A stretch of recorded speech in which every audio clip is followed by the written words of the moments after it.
Hello and welcome YouTubers and Doctor Who fanatics to the first video of section 2 of December scheduling 2016.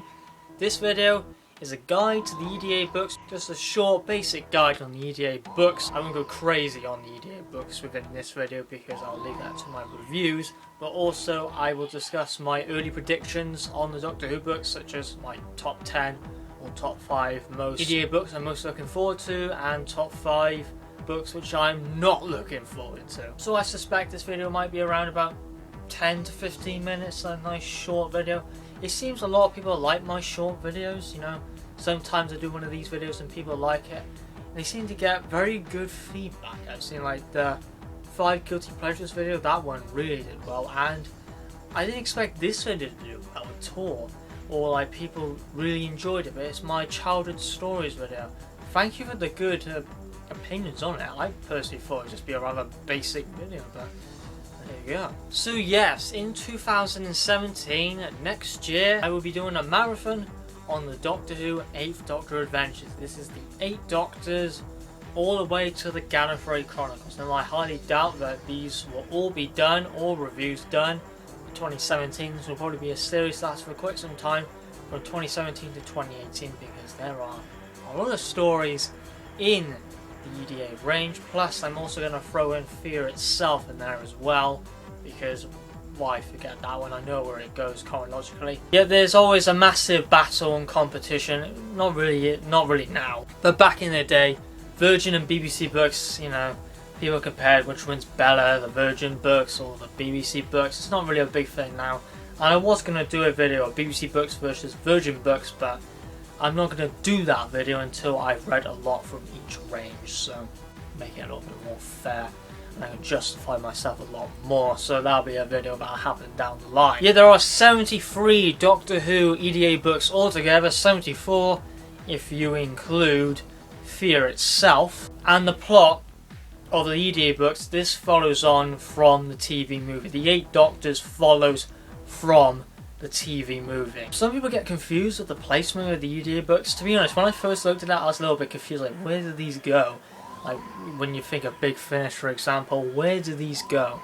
Well, I worked it out like this, that after the TV movie, it's the 8 Doctors, because that definitely follows after the TV movie. Then we have like the Dying Days, and then like the Telos novellas, and that's when they come into play, such as Fallen Gods and Eye of the Tiger. And then after that, that's when we really begin the EDA books with Vampire Science, and then they continue along, with Fear itself being after Earthworld, and as well Riptide as well. That's another 8th Doctor book I forgot to say. That is like in between the Dying Days and Vampire Science, and Fallen Gods is somewhere after, quite some time after the other books.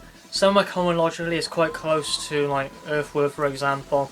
Not sure where it goes exactly, but it's somewhere around there if you want to do a full marathon, but I'm not going to do that because I'm actually struggling to find a copy of Riptide, the deluxe edition. So I was originally going to put all the books in, but I'm not going to put the Telos novellas in because they are pretty tricky to hunt down now. So it's just going to be the EDA books, the range itself. So yeah, it did start with the 8 Doctors and contains 73 books overall. You know, there was a lot of different arcs formed up. There's loads of little mini arcs. I wouldn't really call them arcs, I just call them plot threads over books. They're just really small they are, so I wouldn't call them like a full main arc. So I'm not going to list all the arcs because some of them is very small.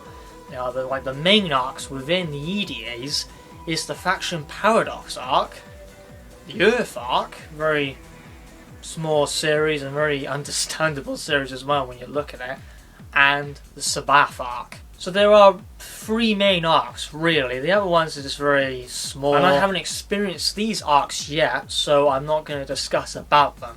I will in the reviews, like Genocide starts up arcs, and you know, Longest Day starts up an arc as well, the Finding Sam arc, but they're just small arcs, nothing really huge. The Faction Paradox arc is the most well-known arc out of all of them, because Alien Bodies is regarded, like some people call it, the best book in the world. That's why I did a joke with it in the 5 Guilty Pleasures video by rating it 1,000,000 out of 10.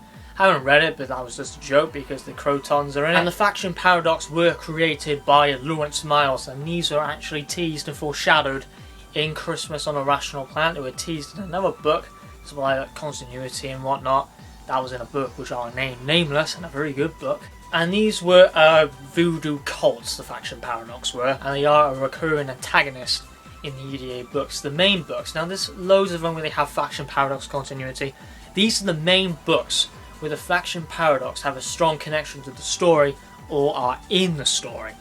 Alien Bodies, Unnatural History, the two Interference books, The Taking of Planet 5, The Shadows of Avalon, and The Ancestor Cell. There's other ones like Parallel 59 and Cold Heart or the Banco Legacy, where they have like faction paradox stuff talked about, but that's just continuity, that is.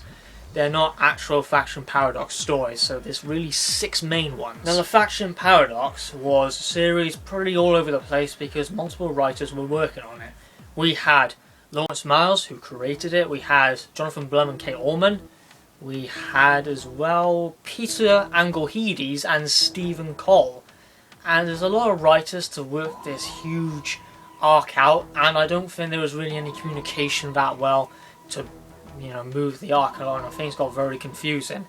Apparently, Interference, it's very hard to sort of work out what Lawrence Miles is trying to do and justify himself there. And the Ancestor Cell, it didn't explain itself that well, and it needed to have another book to explain its content better, being the Gallifrey Chronicles, and that, to me, is a slap in the face. We will learn a lot about the faction paradox through the arcs, such as the Grandfather Paradox, what their motives, who they really are, and their involvements in the EDA book. Now after the Ancestor Cell, which is actually their final story where they actually appear, they have some other stuff like, as I said, the Gallifrey Chronicles to explain the Ancestor Cell more better, but as well the Adventures of Henrietta Street, because Sabbath actually appeared, the character, in a faction paradox audio, the audio series, so that's all a faction paradox stuff, that is, but the faction itself doesn't appear in the book, but just things going on. Not sure what those things are, but we'll see. Now, Lawrence Miles wasn't happy with the direction of the faction paradox art because it was just going all over the flipping place, so he made his own series on it, and to do what he wanted to do. And you know, now many writers are working on this series now, and it's become quite a popular series. I haven't got any of the faction paradox books, like the actual faction paradox books, but I will check them out and see how Lawrence Miles interprets the faction paradox series. Yeah, people say that the Virgin books and the EDA books, they don't really do anything together. They don't, not really. People like to split them apart. They do, but they don't really reference each other. But they do a lot, and the faction paradox, as I said, were foreshadowed in the Virgin New Adventures. Even a Bernice Summerfield book as well called Dead Romance, again by Lawrence Miles. Lawrence Miles did some fantastic, foreshadowing to this big arc he was creating, so he was putting a lot of thought into it. You know, I'm a little bit thinny about the faction paradox series. You know, so much do interest me. Alien Bodies seems, people say it's the best book in the world, so we'll have to see. And Natural History does, because I love Kate Allman's work, and Jonathan Blum and Kate Allman collaborate very well, as I've heard. Interference, oh, Jesus Christ. No. The Ancestor Cell, I like to see, I'm quite interested in that one. Interference is just, I really do not like the look of it, I don't. And altogether it's 600 pages if you add it all together, somewhere around there, so heavy stuff. Have to see how that goes down. And the other two arcs is the Earth arc, which consists of the Burning, Casualties of War, the Turing Test, Endgame, Father Time, and Escape Velocity. I think this is the part where I'm most looking forward to. The stories seem great, seem very intriguing, seem very bleak stories, which really does, intrigue me, that does. But I'm definitely looking forward to the Turing tests. That's what I'm looking forward to, because that's something that personally interests me. Casualties of War seems very good. They all seem very good.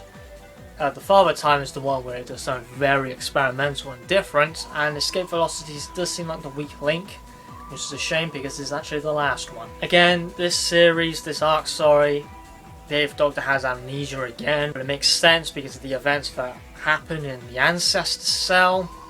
But again, they do that so much, they do. We don't have the companions in this part of the story arc.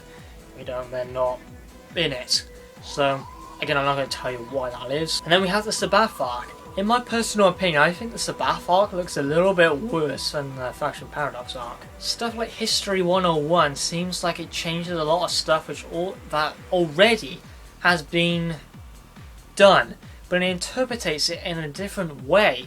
And I'm saying to myself, why are you interpreting it in a different way? Was it needed to be done? And to be honest, no.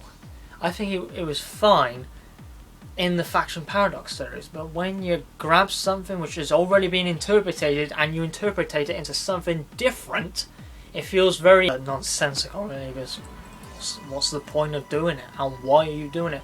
Why are you confusing the reader even though you don't need to do it? You know, History 101, I'm like, a bloody book, we have to see what that's all about. But, you know, some of them I do like. Anachrophobia is one I've already read, and that is just a work of art. Mr. Jonathan Morris, you are a legend. That one isn't necessarily connected to the art, but just follows on and explains what the Adventures of Henrietta Street was doing, and it sort of gives you a flashback of what happened. So you don't really need to read the Adventures of Henrietta Street for Anachrophobia. You just read that as a standalone. You just probably won't know who Sabbath is. It'll just be really ambiguous to you when you read the book. So, you know, it's a good book to read. I haven't read that in about, how long has it been? Well, I read it in 2014, so it's been a while. Sabbath really concludes with Timeless, and then we come to Sometime Never, where it seems to do the controversial, and it's very surprising to see this from Justin Richards, because people complain that he's not experimental, he does stuff risky, and there we go, he does something which changes the whole fundamental of the show. So, Jesus Christ, Justin Richards, people were saying experimental and different, but they didn't mean that. I mean, you shouldn't judge something on its premise, you know. That might just be a part of it. I'm not going to judge the whole book yet, because that's the wrong thing to do. But that premise seems so goddamn awful. I just hope the story content is there and it actually goes well to me, because, you know, this has happened before. It seems like Justin Richards tried to do a Lumbarrow a little bit. You know, do something different and risky. But the thing is, Lumbarrow actually worked, in my opinion. But I'm not going to judge Sometime Never yet. We'll see, but I'm not looking forward to it though. Oh yes, the EDA Books is going to be up and down. It is. It's definitely going to be an interesting ride. It is, absolutely. So, to end this video off, I'll go through my top 5 most anticipated EDA books and my top 5 books I am not looking forward to. So my most anticipated EDA book is Camera Obscura. I love the sound of that book and I cannot wait to get to it. Camera Obscura, I love the sound and the premise to it. And Lloyd Rose, you know, apparently, Lloyd Rose's writing is just absolute perfection. So, you know, we'll see about that. Next is the Tomorrow Windows, because it's by Jonathan Morris, who I love. And also put Anachrophobia on there again, because I cannot wait to read that one again. The Turing Test, definitely one of them. Demon Targe, it's by Justin Richards. I love Picture This from Jago and Lightfoot, so I'm definitely going to love that story. And probably C&I, because that one gets nothing but praise. So to the 5 I'm not looking forward to. I'd say number 1 is Interference. It feels like it's a mess, just a contrived mess. We'll see. Prove me wrong, Lawrence Miles. History 101, because it feels like it changes stuff for the fun of it, really. And I'm saying to myself, why change that stuff? Because it was good originally. Sometime Never. I won't put it first. I was going to put it first, but I'm going to give it the benefit of the doubt, I am. Just to see Justin Richards do something different, which we don't really see a lot of. Actually, hardly ever. It's the Scarlet Empress. I don't like those sort of stories. Really not looking forward to that one personally. And probably Mad Dogs and Englishmen, because I don't like psychedelic writing. Psychedelic, clumsy, crazy writing. And Paul Mars is one of the craziest writers of all time. He is. I know he can do very good stories, like bleak stories like the Peterloo Massacre, but I'm a little bit nervous of that. Most looking forward to is Camera Obscura, and the one I'm not looking forward to the most is Interference. So it's going to be a long way until we get to that one, and this one is just on the horizon. It is. We'll say, prove me wrong, Lawrence Miles, and prove that I am right, Lloyd Rose. So yeah, that was my little mini guide to the EDA books and my early predictions. It's going to be one interesting marathon, to say the least. So I hope you enjoyed this short, sweet and snazzy video on this discussion on the EDA books, like a little mini guide and my early predictions. So I will see you in the next one for a book review on Grave Matter. So see you in that review. Have a good one.